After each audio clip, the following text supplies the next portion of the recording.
Captain Paul here with the Tiny Trekker No Regrets Lifestyle. That's my big YouTube channel, and you guys should check that out if you haven't. And for you guys that are on the No Regrets channel coming over here to Tiny Trekker, God, I surely appreciate it. Make sure you watch the videos from start to finish because that's what helps the algorithms mostly.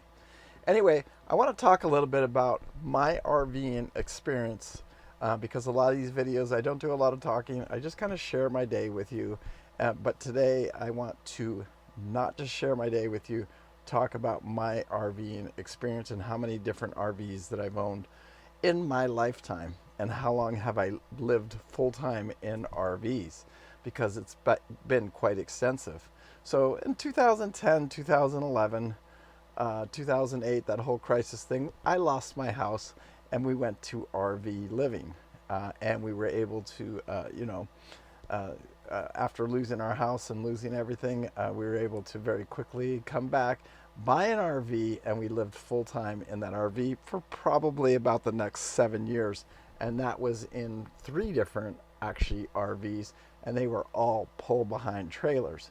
But fortunately, in my life, I've been involved with just about every kind of RV, from diesel pushers to Class A's. We've even have some of my most favorite RVs was one, my sliding camper. I had a 2002 Dodge pickup truck, and I had a sliding camper in that, and I absolutely love that thing. My smaller stuff has always been my favorite stuff, and the Tiny Trekker here is no different. I absolutely love this tiny living lifestyle off-grid, because one of my favorite things about this particular RV is I'm able to park it in just about any parking space. It only takes up like the parking space of a big full-size 1-ton quad cab truck. Now on this particular RV, which I've bought new and used, when I was back, I owned a trucking company and a few other companies. I was able to buy a new RV every other year basically, and I did it and enjoyed my RVing. And I've RV'd all across the United States, from all the way from Florida to California to the Keys, just everywhere, the 40, the 10, all of them, from the West Coast all the way to the East Coast, Oregon, Washington, just about every state in the United States except Hawaii and Alaska. Those are the only 2 places that I really haven't RV'd. And I've done it in everything from pull behind, fifth wheels, and like I said, just about every motor home configuration, from a $1.6 million Marathon, which I was a private driver for a particular some people on that one, and I was their private coach driver. So I've pretty much been around all of them.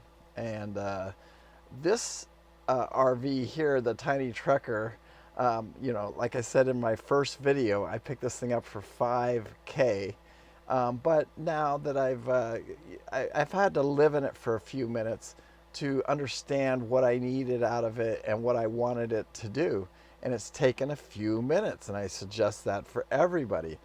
And now I'm into the coach for about $18,000. It's probably just a smidge over that, maybe 18.5, but really close to that. And so I'm able to, if I wanted to sell the Tiny Trekker, I could probably sell it and I wouldn't get any of my labor, but I'd probably get most of my money back for it, because it's got low mileage on it, and it is a very cool setup. I didn't realize how desirable these Class Bs are, because they can fit in such a small space. So that's what makes it nice, and it's much, much, much easier to do this off-grid urban lifestyle that I do, because as you guys know, I'm a boat captain, or you guys don't know, I'm a boat captain, and sometimes I'll be away from even the Tiny Trekker here for 6 months, even 8 months at a time. Average trip is about a week or 2 for the most part. So I'll usually park it, and I'll pay for the paid parking. If I go down to, let's say, Florida, which I fly out a lot out of Fort Lauderdale, and I use that airline, and I have a place where I go to park it, it costs me about $12 a day. And that's part of the expense, because usually as a boat captain, you get paid for all your expenses.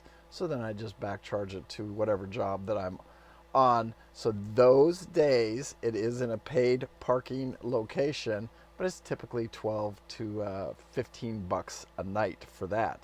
I've never so far, and over the year that I've owned the thing, I've never paid for parking yet. I've never even pulled into an RV park unless it's to use the dump station.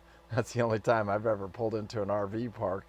And that's the only time I plan on pulling into one. So I live very, very cheaply when it comes. I have no house payment, no motorhome payments, no car payments. I really don't have any payments at all. So I get to live, like this free lifestyle. And for you guys that don't, I've been to Europe, and I did the Panama Canal this year in a private yacht that I was paid as a paid captain. It was Great Loop about 7 times. Again, one of those was on me. The other 6 times was as a paid captain. So I've been very fortunate, very blessed, and I've got to see a lot of America from the water and from land and from RVing. And very beginning, we lived in Vegas, is where I was raised and grew up, and that's pretty much where I worked at the most of my career in my early days. And then we actually, and then my ex-wife's family lived down here in Florida, where I'm at now, Gulf Shores, basically. And so we would travel RV back and forth between there all the time because we had pets and dogs. We like to sleep in our own bed, and we always had our pets with us, and we wanted them to be as comfortable as we were too. So anyway, I just wanted to explain that to you guys. For you guys watching the Tiny Trekker, truly appreciate you guys hitting those like buttons when you're watching the videos. I want to hear your comments. What do you guys want to see? What do you want to hear? What do you want to see of the Tiny Trekker? It is absolutely dialed in as far as the solar system goes. Really never need to plug it in. I run the refrigerator 24 hours a day, 7 days a week, and it's all done off of a 300 amp hour lithium battery. I have 800 watts of solar flat mounted on the roof up there. And I couldn't be happier with it. It's got a working generator, hot water heater, heating system, so 12 volt. Right now it's wintertime, so I do use the 12 volt heater a lot. So I do burn a little propane when I'm camping. When you see me in the Cracker Barrel parking lots, that happens to be my favorite. So one of the favorite things that I do any town that I go into, especially that night before, the day before, I usually look for the closest Cracker Barrel to where my job is going to be. I'll stay the night there, and then typically I'll go to the marina parking lots. We'll let the manager know, hey, I'm going to park my RV here, and it doesn't matter whether I'm staying in it or I'm not staying in it, because some boats I go up to, and we're just training from the marina, and I like to sleep in my RV, and we usually just let the marina manager know what's going on, and not there has been one that had a problem, but for the most part, they don't have a problem, and they'll let me stay on there. And then I use the showers in those restrooms. So at the marinas, I use the showers at the restroom. Today, I'm with some friends. They rented an Airbnb. There happens to be parking, and I'm able to use the showers there at night. I use the laundry facility. You guys saw it in the last video. And how I do my laundry normally is I take it over to here, especially here in Gulf Shores. I can take it over to my ex-wife's house, and we're still friends, and we're actually good friends. And she'll let me do the laundry at her house. Love the way she folds my clothes. Or we can go. I take it over to a laundry service, but that's typically what I do for laundry. And then I join the gym. And so then I can go to Planet Fitness, and those are all over the place. So then I go in there, I work out in the evenings. You guys will see that in upcoming videos as I get a little further along in the videos, because after I leave this Airbnb, I'm going to go back to the Cracker Barrel. I'll be there for, I don't know, a week, maybe even a little over a week.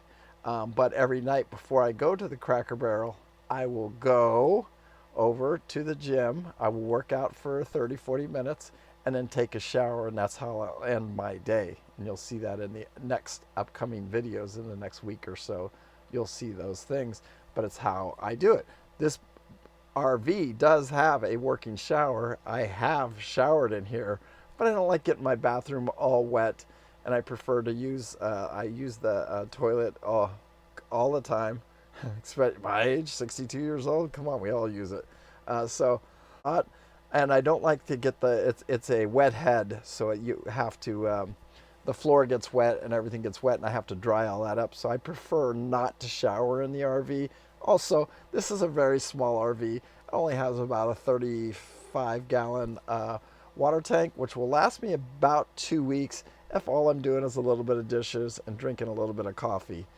So that's about how long the freshwater system will last me. But if I'm taking showers, that cuts it down to about 5 days actually. So I just wanted to make this introduction. I want to say thank you guys so much. I appreciate all the support on YouTube. Make sure you hit that like, make sure you hit that subscribe, and I want to hear your comments down below. Anyway, peace out. Remember, live life with no regrets. Go check out that channel, and we'll see you tomorrow. Thank you guys. Peace out. God bless.